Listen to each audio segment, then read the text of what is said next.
Bonjour à toutes et à tous. Aujourd'hui, nous allons parler de la rougeole.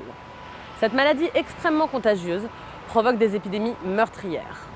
Nos équipes sont actuellement en train de la combattre en République démocratique du Congo, au Niger, au Nigeria, au Tchad ou encore au Yémen. L'Organisation mondiale de la santé estime que les cas de rougeole en Afrique ont augmenté de plus de 700% entre le premier trimestre 2018 et 2019.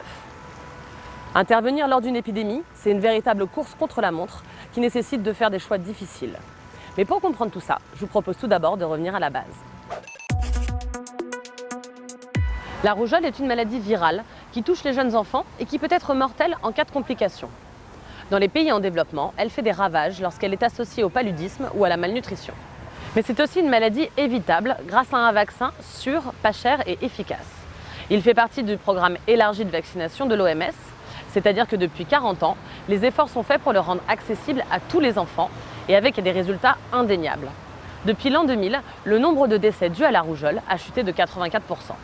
Pour que le vaccin protège un groupe, il faut qu'il soit administré à plus de 90% des enfants.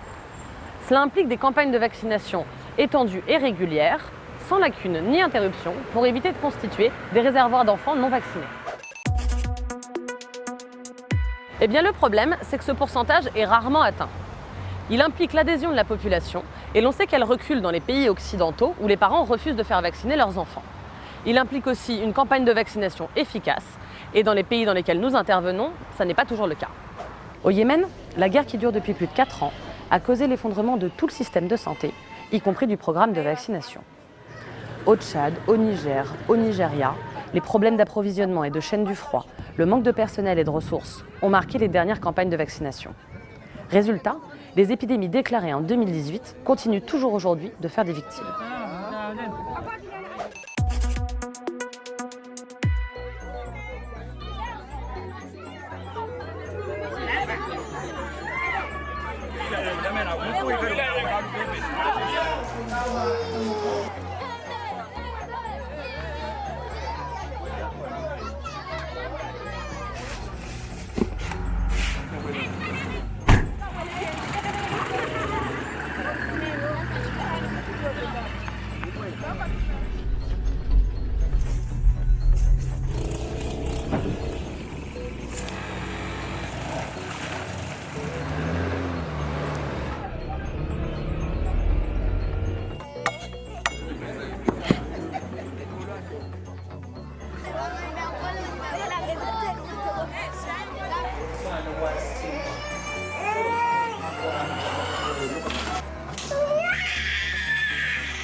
Intervenir dans ce contexte nécessite de prendre une série de décisions stratégiques. Il faut tout d'abord être très réactif et intervenir le plus tôt possible. Dans la zone de Katanga, MSF a lancé un programme en support du ministère de la Santé pour mieux répondre et idéalement éviter les épidémies de rougeole. Malheureusement, souvent quand nos équipes arrivent dans un endroit, ils trouvent déjà une épidémie en cours.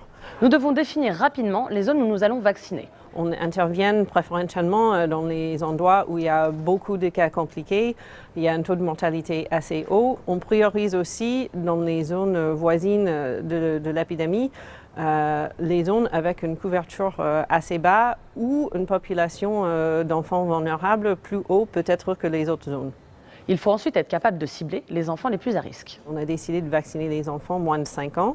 Parce que ça représente une tranche d'âge et une population assez importante dans cette région. Mais c'est aussi une assurance qu'on va vacciner les enfants qui seront le plus touchés et souvent le plus vulnérables aux complications. Et nous devons aussi être capables de répondre aux autres pathologies qui aggravent l'état de santé des enfants malades.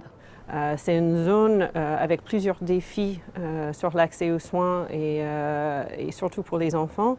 Donc l'idée derrière notre programme de prise en charge clinique pour la rougeole était aussi à soigner les enfants touchés par la rougeole, aussi malnutris et ou aussi avoir une infection du paludisme, etc.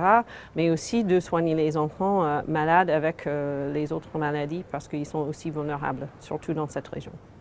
Les épidémies de rougeole récurrentes présentent des difficultés particulières pour les équipes.